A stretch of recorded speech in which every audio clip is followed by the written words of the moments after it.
The underpinning core ideology that we are fed in the West is that we are competitive, selfish, that this is human nature. You know, that is in many ways the religion of neoliberalism. That's where it comes from. You think you know what it is to be human, but you don't.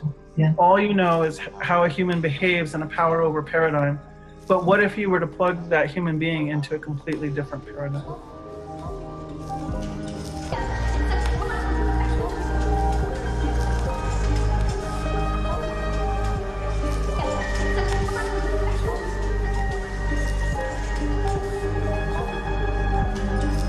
For the past few hundred years, and especially in the last 4 decades, people on every continent have been increasingly at the mercy of a colonial, globalized economy.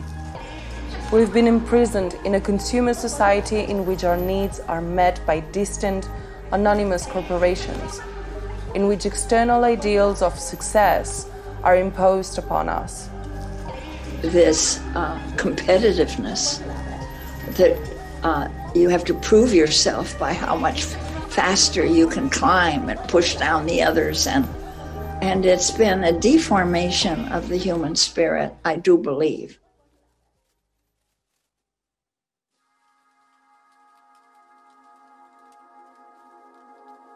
But for hundreds of thousands of years, we evolved for a very different type of living. Tribalized. I don't mean tribalized as in ideological oppositionalism. I mean tribalized as I live with these 150 people. My survival is dependent on their survival. My contentment is dependent on their contentment. There's no brain system that supports competition. There's no brain system that's all about aggression. All these assumptions that this society ascribes to human nature, they don't exist in our neurophysiology. And there's an ache now for people to discover who they are. We human beings didn't evolve for a hyper-individualized, competitive way of being. For most of our time on this planet, we lived in collaborative, intergenerational communities, deeply connected to the land and the waters that sustained us. This is why you can now see across the world people who've been pushed into this unnatural, high-rise way of living, disconnected from each other and from the earth. They're now developing a natural and almost biological hunger for community and connection to nature. I see that the more interest among young people about farming and moving, especially moving outside of big cities, because they are very, very hungry for communal bonds. So I see something very important is happening here. And the young people in Brazil are already showing that they want this ecological future and local future, locally based and deeply weaved within territory to exist. And they came together within a movement that we called localization.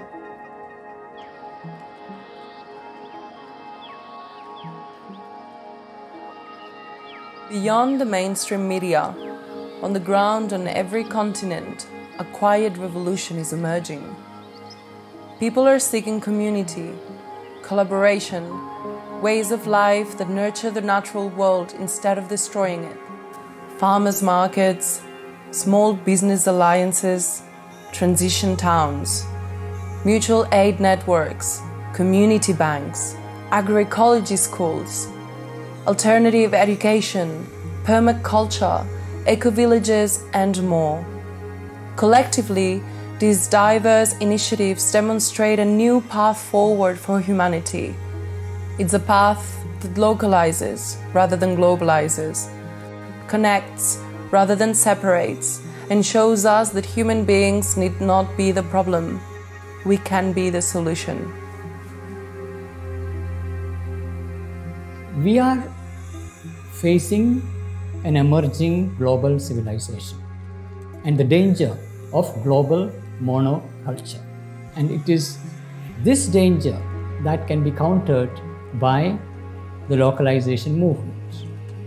It is localization that can enable the emergence of diversity, identity, autonomy, and resilience.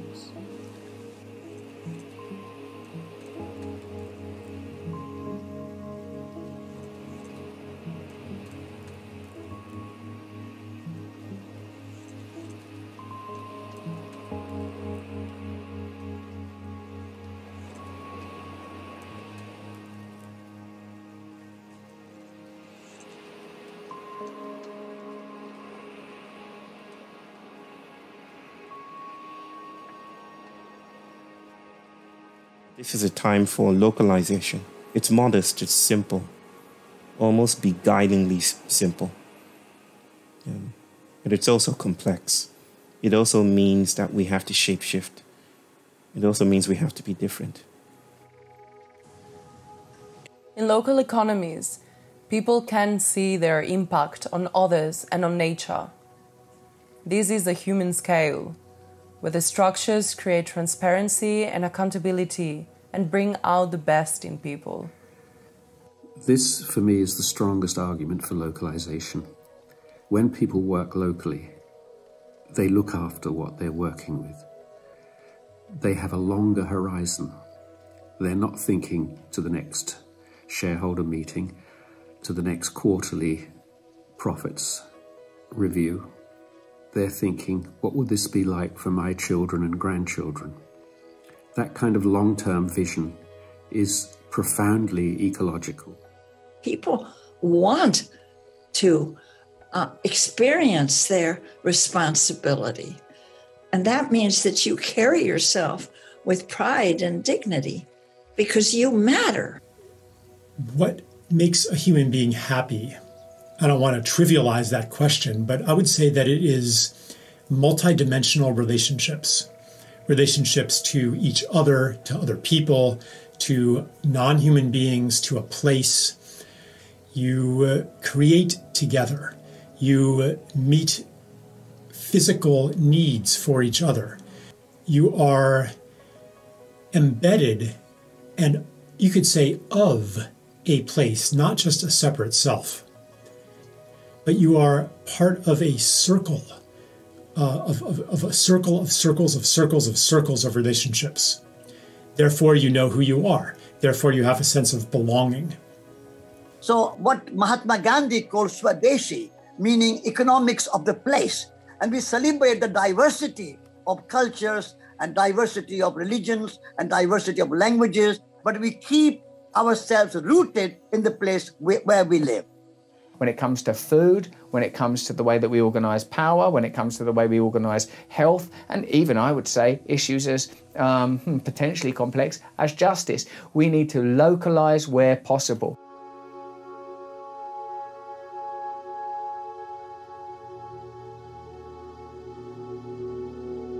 Thanks to globalization, the food we eat travels thousands of miles. Shrimp from Scotland is shipped 6,000 miles to Thailand just to be peeled, then shipped back to be sold in the UK. Meanwhile, countries routinely import and export huge quantities of the same product. In 2020, Germany was the world's second largest importer of milk and also the world's second largest exporter of milk.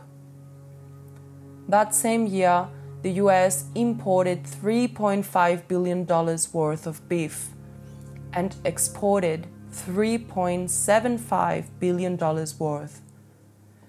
Many countries engage in this kind of redundant trade. This is insanity in an era of climate chaos, but global trade rules actually encourage it. All the international maritime and air transportation, the emissions from this are not accounted by any country.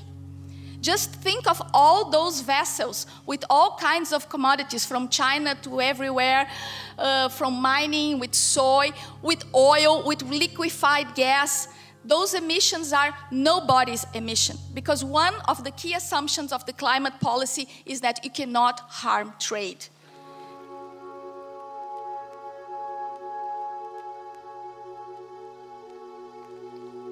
The global market pressures towards vast, chemical-intensive, monoculture-based farming. These monocultures actually produce less food while eliminating biodiversity and destroying small farmers. Local markets, on the other hand, require a variety of different products, and so they unleash the productive and truly regenerative power of small-scale, diversified farming.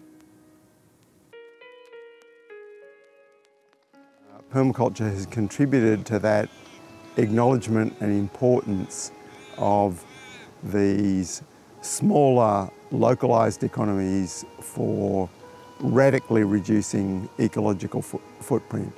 It's desperately important that we take control in our communities of our food, to eat food grown locally as much as possible. Saving seeds, learning from our nature, learning from farmers, we can grow enough food to feed all of India twice over by conserving biodiversity, regenerating the soil, regenerating the water, and healing the broken climate cycle. Agriculture uses half of all habitable land, so a shift from global monocultures to localized, diversified food systems would literally transform the face of the earth.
As people recognize the multiple benefits of local food economies, community initiatives are springing up across the world.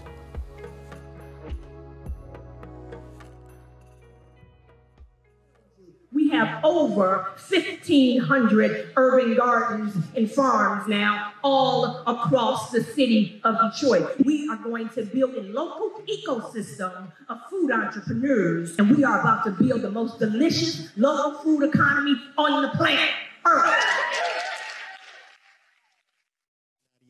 Ici, nous apprenons à produire les fruits, nous apprenons à produire le poisson, nous apprenons à produire le maïs, etc. Tout ce qui va concourir à nous nourrir, tout ce qui va concourir à promouvoir l'économie locale, c'est-à-dire les richesses de notre terroir. C'est cela que nous visons. Mais si nous sommes là à consommer ce que les autres font tout le temps, on sera toujours pauvre et toujours esclave. Et c'est ça que je ne veux pas de la nouvelle génération. Number of young people from the city want to come back to the farm is increased. They have strong intention that they want to do organic farming. Now we do a lot of training, mainly people from the city come. And most of them ready to quit their job. Many of them looking for land, and many of them bought the land already. We have a madness in this world where food that is grown around our cities is largely exported to other areas, either within the country or even outside the country. And wouldn't it be so much better if the local farmers had the opportunity to work with the local communities to bring their food into the city as was traditionally done. Bristol was once fed by peri-urban horticulture projects, like suburban market gardens, basically. Since '85, the amount of land given to this kind of agricultural production, suburban horticulture, has declined by almost 30%. In this country, it's really difficult for farmers, especially kind of new entrants to farming, to get access to land. So Bristol Food Producers is running a scheme of land matching where it tries to get people who want to have access to land to apply through Bristol Food Producers, and then it tries to match people with available land. We take pleasure in our day's work here and enjoy turning out plate food and watching people enjoy it, knowing that we know Patrick that's growing the mushroom that's on that plate. To use the products in the shop and to sell them, but also to celebrate the Bristol food movement, which is amazing. My name is Nelson Mudzingwa. I'm a smallholder farmer in the Shashe block of farms. We are demonstrating and showcasing many of the practices that we relate to our local processes of producing food and at the same time managing our environment. We believe it is a movement that is connecting different people in many different communities. They cannot survive in isolation. They would like to connect for them to be able to participate meaningfully and effectively in the politics about food system.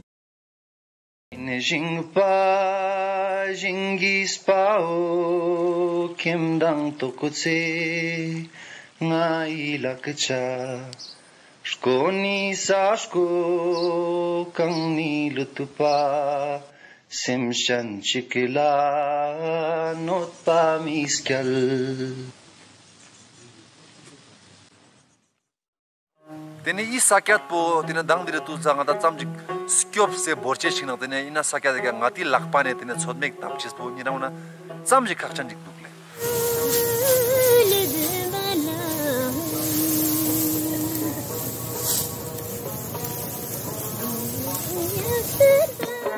ngata ji la shi cho na ta yon tan ji gote no ka ngati abi me ka ngata lof si hoste no galal kalte zo to ngati skyop mar kyop na to ngati tor chagala le to tor na tene ngati yonche se ne chugu na ngati chang la das pa yin zete ta che shi met pasan.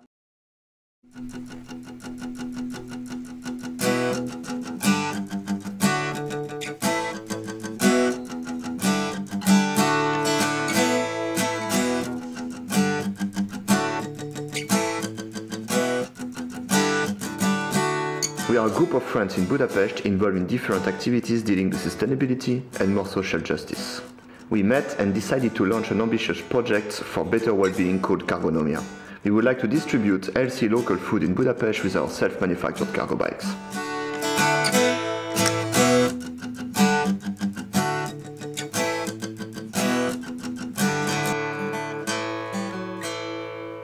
We bring all that foods and also eggs, beers to Cargonomia in the city center of Budapest.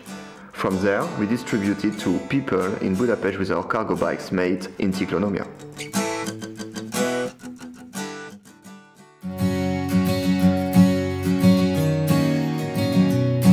There's this widespread belief that we need big farms and ever more technology to feed the world. Actually, exactly the opposite is true. We need small-scale, diversified farms everywhere. Supporting this turnaround is an essential step in transforming the entire economic system, and is something that we can all contribute to right now, wherever we are. Local food economies are essential for restoring our health and the health of the planet as a whole. But to build those kinds of economies, we must recapture our rights from global corporations. Beyond these community efforts, localization must advocate for structural changes in the social and production relations between farmers, traders, and landlords. We hope to contribute in the building and strengthening of a global movement that will challenge the monopoly control of TNCs over food and agriculture. It starts with simple questions, actually, of where does my food come from? Where does my water come from? Who controls these systems? How are decisions made around these?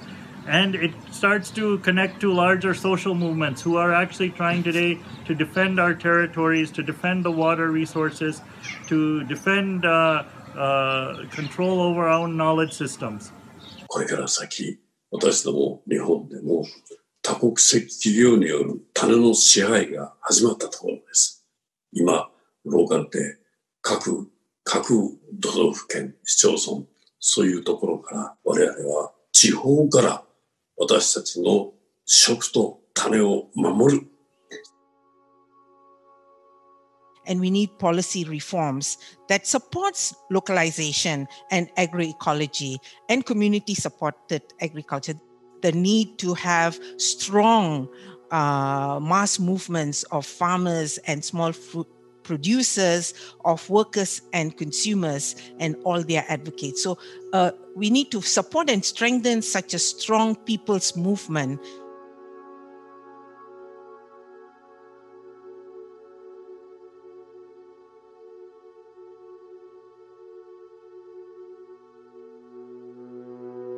How is it that we have allowed control of our food systems and our entire economy to be put into the hands of giant global institutions? So from the time of colonization, there was historical structuring or reorientation of domestic agriculture and food production towards sources of cheap raw materials for the industrial needs of the colonizers. So it continued with the neoliberal globalization of the past 4 decades. And they've used instruments like WTO, bilateral agreements, FTAs, as well as restructuring required by the international financial institutions such as World Bank and IMF.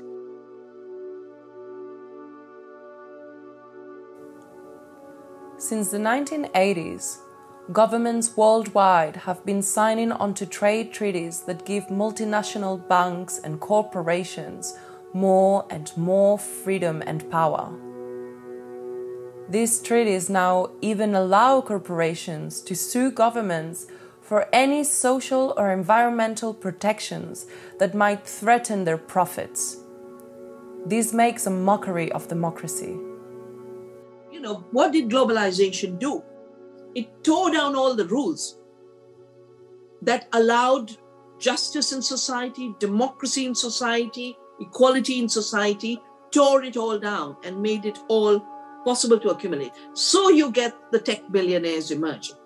You get the BlackRocks and the Vanguards. And this year, BlackRock is 9.5 trillion.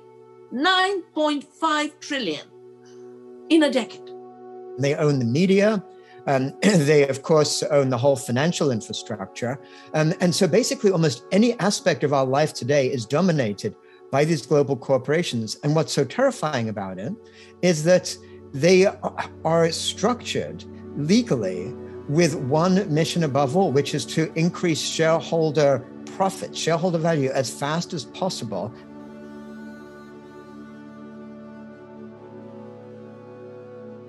They want to reinforce the current unsustainable global system with a new technology. Now, as we move forward with this localizing movement, we have to be very, very careful with this word, new technology.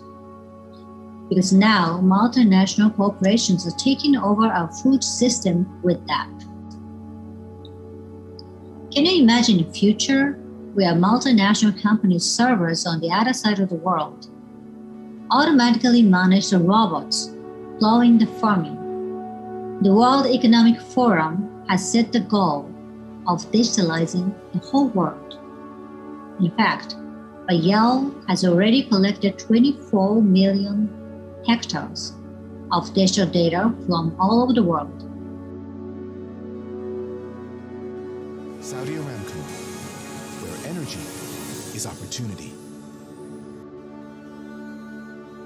Governments on both left and right are rolling out the red carpet for these corporate giants.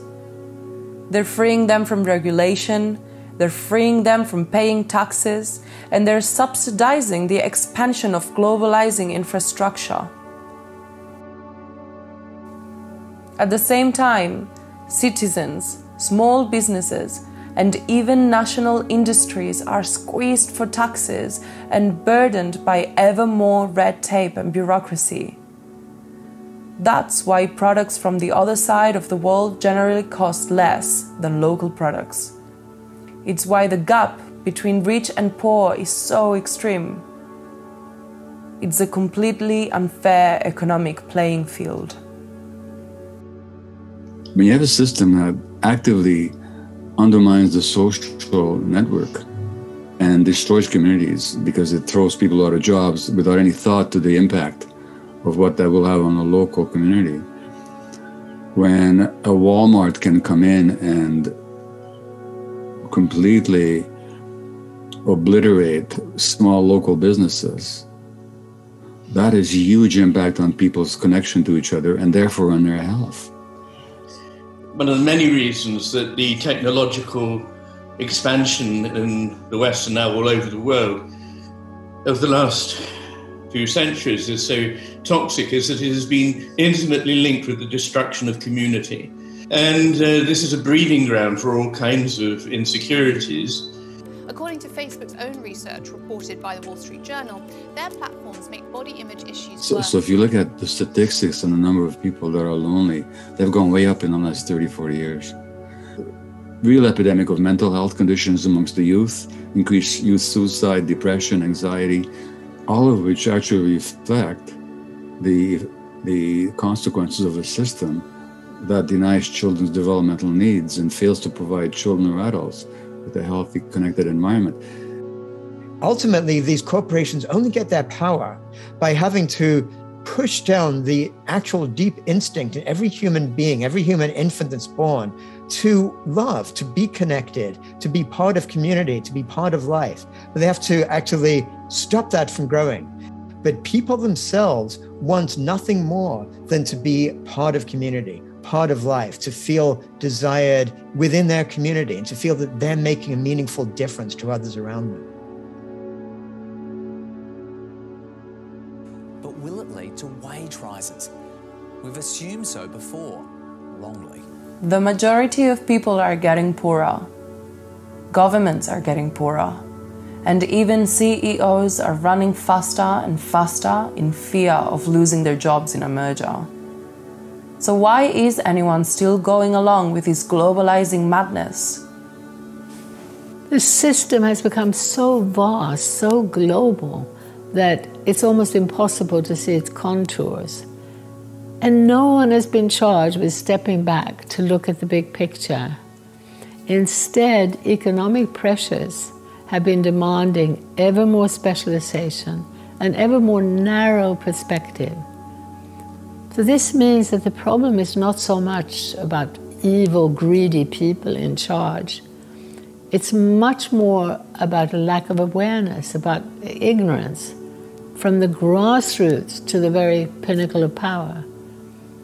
This is actually quite good in many ways, because the antidote to ignorance isn't complicated. It's about raising awareness.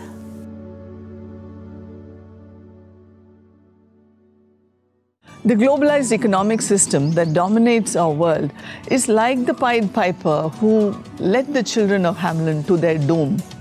With its enchanting glamour of media, consumerism, and big business, globalization has led us to so many crises like climate change, ecological disasters, widening gap between the rich and the poor, and increasing social violence and illnesses of all kinds. What gives us hope is the millions of deep thinkers and their initiatives that promote localization as a major systemic solution that we need to arrest our civilization's free fall to disaster. When we think local and we consume local, it makes for a healthier planet, because the ripple effect it causes and this community spaces that it creates is just beautiful. I'm trying to shift away from contributing to the fossil fuel economy in any way possible It makes so much sense because the only people making money in the whole economy seem to be the people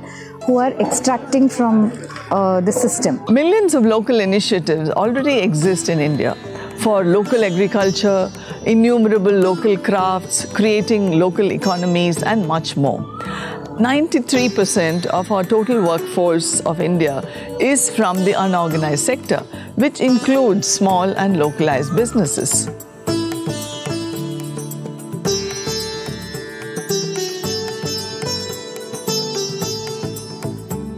Gandhiji said, India needs production by the masses, not mass production.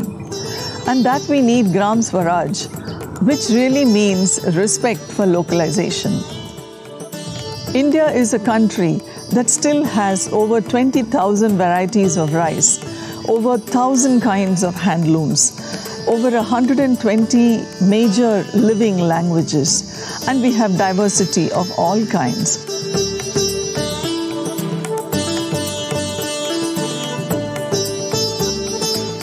We still need to follow the wisdom of Gandhiji.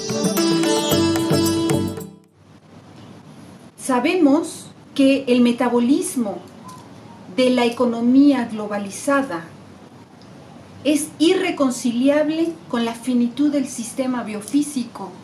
De esta manera, en México como en Latinoamérica, por eso y ante esto se han construido y se han edificado una diversidad de movimientos antiglobalizadores, como movimientos de contracción, de resiliencia comunitaria. ¿Para qué? Para fortalecer en este tejido de las economías familiares. Y en esto, el papel de las mujeres ha sido crucial. Nuestro grupo somos 100 compañeras, 100 familias las que participan. Y siento que lo que más nos ha ayudado es a fortalecer la economía local. Y este año, bueno, a fin de año pasado, 2020, nos invitaron también a participar en un consejo por la defensa de aquellos compañeros que sufren la criminalización por defender su territorio.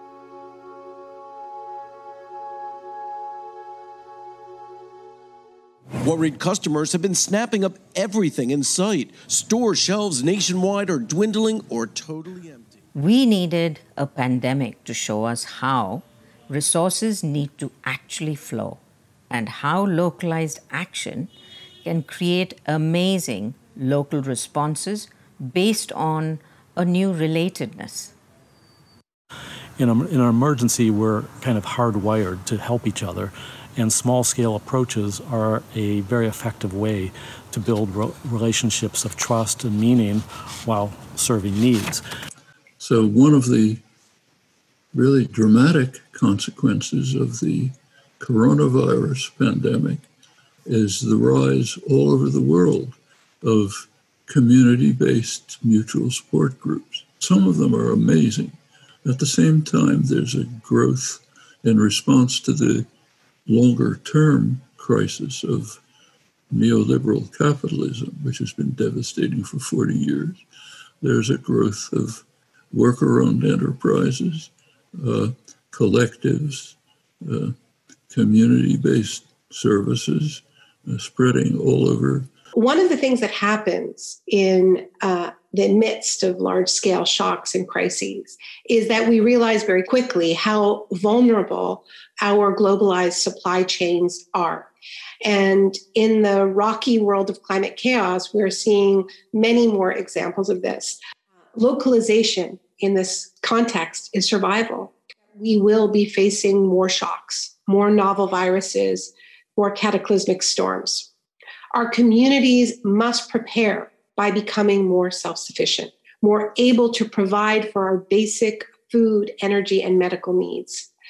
Self-sufficient is not the same as isolated or parochial or insular.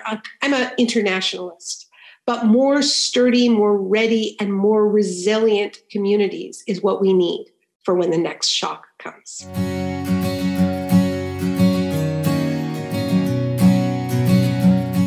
In the modern world, we have been made to believe that globalizing economic development is inevitable.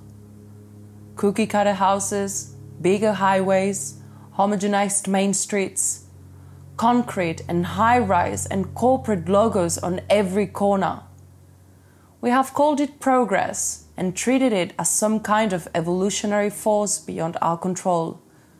But all around the world, communities are exploring a diversity of place-based alternatives. We have to rebuild our local economies, our local societies, our local politics. And there's millions of movements around the world which are actually saying, no, we are the power, we claim the power where we are. We're not going to give it to politicians or to corporations. A community decides to manage shared wealth in ways that are participatory, fair, and peer-governed. And this happens outside of markets, outside of the state. It's people-driven. We see it in cooperatives and local currencies and time banking. We can see it in community forests and community-supported industry. The commons and localization are not fated to be small or uninfluential because they're small. The strategy is to emulate and federate, to federate horizontally so we can coordinate and trade knowledge and grow a bigger footprint while keeping the appropriate scale. And there is a master plan for developing the area, and we've looked at it and thought, well, it's exactly as a master plan would be in the late 20th, early 21st century. And we as a community have come together and thought we can do better than this. So what we're looking at is how we can co-design a neighbourhood that's going to answer the questions of growing inequality, climate change, and poor design and fragmented communities. We like to think of the transition movement as being a movement of communities who are reimagining and rebuilding the world, and they do so with a particular focus on localization.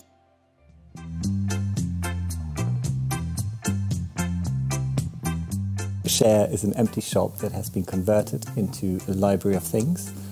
I am one of 8 apprentices that have created Share, a library of things. So the Share Shop is basically a physical hub for people to lend items to each other. So similar to a library, you can borrow stuff, but it's not just books, but it's also DIY items, tools, leisure, holiday equipment, all of that kind of thing. Reduces the amount of stuff that we need to have ourselves. You can come to the shop, repair your bike if it's got a puncture, if you've got something else to fix, just to come down. There's such a huge range of possibilities of what this shop could be. When we treat economies and communities as local as opposed to global, we have a chance to exercise real power over the way our lives are run. This is going to require great regulation of many of these centralised institutions, e.g. in the corporate world, in government. Let's create a fair playing field. Let's stop giving subsidies to big business. Let's get the tax code fair so that local economies have a fair chance to thrive. Let's stop using the farm bill to give 90% of our farm subsidies to the biggest farms. If we go down the list, there are so many ways in which policy is working in favor of the big guys. And if we level that playing field, and if we recognize the various benefits that local businesses bring, I think we'll get very different outcomes. ぜひそういった多様な食文化、それから多様な命をしっかりと守っていけるような法律を作っていくことによって日本国内においてもそうですし、ひいては世界においてもそうしたローカリゼーションの活動がしっかりできるようにしていきたいと思っています。 역시 전주에서도 지역과 관련해서 지역 금융이라든지 지역 에너지라든지 지역 먹거리라든지 많은 일들을 하고 있습니다. 어쨌든 이 세계화, 신자유주의의 엄청난 파고를 막는 힘, 이 지역화의 힘으로 저는 이런 작은 도시들 그리고 국가 또 지구적 연대를 한다면 저는 충분히 행복한 세상을 만들 수 있지 않을까 그렇게 생각합니다. I'm bringing a little bit of a different voice of hope, the voice from what probably most people think is an unlikely quarter to have voices of hope, and that's the business world. So when we live and work in the same community, we see every day the people that are affected by our decisions, whether they're our employees or our neighbors or our customers, our suppliers, or our environment. And we're more likely to make decisions from the heart as well as from the head. Imagine if a grassroots movement of local people decided that we could make and grow and invest in the goods and the services that our communities need. That jobs and wealth were better in the hands of the many rather than the few. That as manufacturers, family farmers, independent retailers, as energy providers, or as community bankers, that we could all just decide that it was all right to care for each other. Here at Bali, the Business Alliance for Local Living Economies, we know that real prosperity is local by its very nature. From Seattle to Cincinnati, Asheville to Minneapolis, New Orleans to Vancouver, BC, Bali is celebrating and recognizing, supporting and connecting the leaders of a new economy. Those communities in the United States with the highest density of locally owned business, there is the highest per capita job growth rate. That in those communities with the highest number of locally owned businesses, there is the highest per capita income growth rate. In other words, the best way of reducing poverty, increasing equality, is to go local. We also know that local businesses are extremely profitable. This is from Canada, and what it shows is the most profitable businesses have 10 to 20 employees.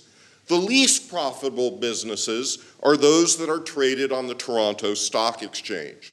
How can we get the 99% of us to start putting money into great local businesses? Because if we do, we unleash not only great local economies, but we take the fuel out of the monsters of global capital. In Nova Scotia, there are communities that are now allowed to create local pension funds. And there are maybe, 50, 60 of these pension funds. In New Brunswick, they just implemented a 50% tax credit. Every dollar that you put into a local business above $1,000 generates 50 cents of reduction in your taxes in provincial tax obligations. These are serious reforms. Localization addresses people's mounting concerns with the cost of living, with their financial security. Simultaneously, it reduces emissions and other environmental destruction. It's a vision that bridges social and environmental issues, the rural and urban divide, and the political left and right. It's a unique opportunity to build a broad-based movement that could bring about fundamental systemic change. And I think we're seeing that a lot of pushback, a lot of people pushing more to the right in their politics right around the world, is this cry out for more empowerment at a local level. They're sick of these decisions being made by corporations that are thousands of kilometres away from their own region, where they understand the nuance and what's required in their particular community. So the more that we can localise and give people back that power at that local level, I think we're going to see huge changes, not only environmentally, but also to the social fabric of what we're creating.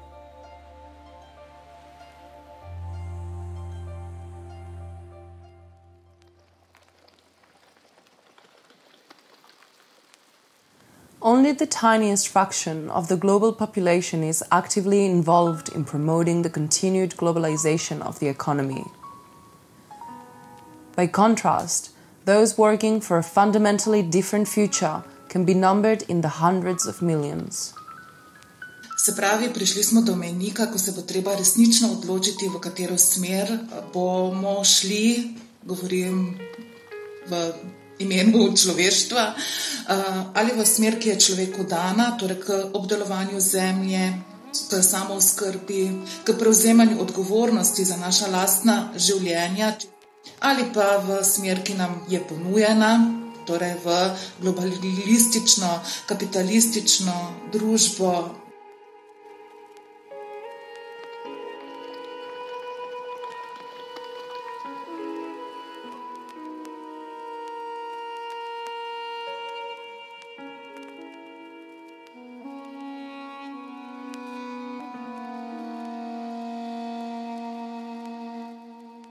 this is a vital time to do different kinds of activisms, different kinds of work.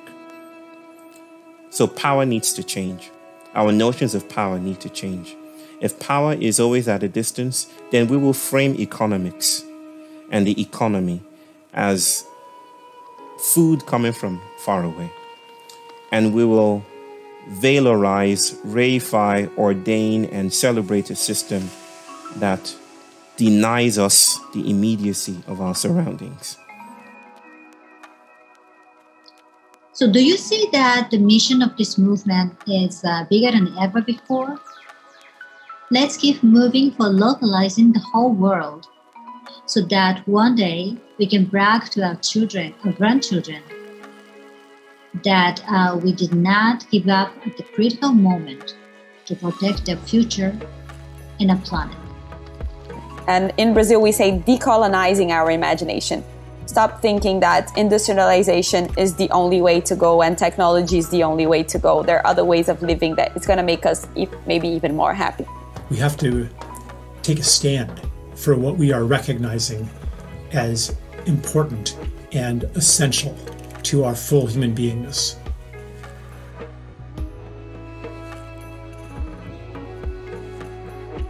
Move people away from this idea that we're in a kind of Darwinian struggle, one against the other, into the notion that we live in communities and we must help each other in communities. I'm not saying let's smash down cities and throw our iPhones out the window, let's keep them, but let's not prioritise the continual commodification and the continual advancement of consumer goods as the dominant idea for our life.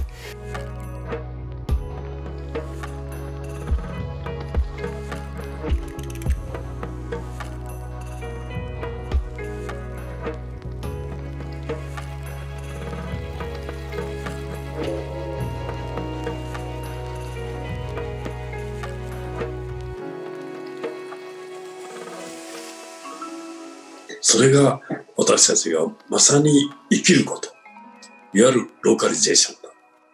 それが始まったと私どもそう思っています。どうかみんな頑張りましょう。The real change does not come from the top. Real change does not come from the center. Mahatma Gandhi did not work from the House of Parliament or President's house. Martin Luther King did not come from the White House. We have to focus on building grassroots movement stronger and stronger and stronger, and that is the future for the local economy and human scale paradigm. Economic localization aligns with fundamental principles of life. It protects and restores biodiversity, and it answers our deep, innate human need for connection. It's an unstoppable force.